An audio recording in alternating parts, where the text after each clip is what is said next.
For the Shack sauce, you'll need a 1/4 cup of mayonnaise, a 1/2 tablespoon of ketchup, a 1/2 tablespoon of Dijon Mustard, 2 slices of dill pickle and some juice, 1/8 of a teaspoon of garlic powder, 1/8 teaspoon of paprika, and just a pinch of cayenne pepper. Now for the burger, you're going to need 4 ounces of 80/20 beef, 1 potato bun, 1 tablespoon of butter, 1 non-fat American single, basically me, some green lettuce slices, some juicy sliced Roma tomato, some salt and pepper, a tablespoon of canola oil, and a little bit of onion salt to add a lot of flavor. Let's make the Shack sauce by throwing everything in a food processor.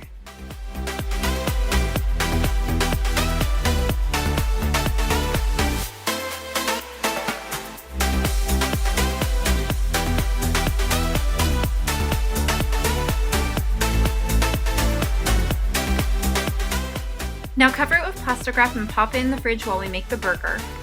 Heat your pan to medium-high heat, then melt your butter, and then toast your buns for 2 to 3 minutes. Remove them from the pan so we can cook the burger. Add canola oil to the pan and turn up to high heat. Now take your beef patty and form it into a puck-like shape.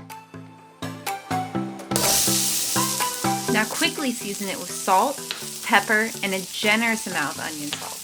Now take the bottom of the glass and smash the patty down as thin as possible. I like to add more salt and pepper at this point.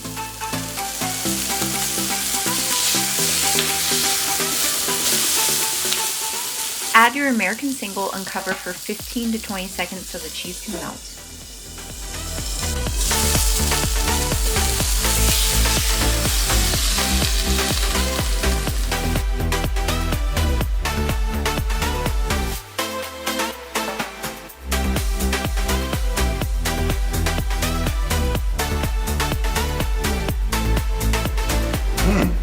Fantastic. I give it 10 out of 10. Very similar to Shake Shack. The bun's a little bit different.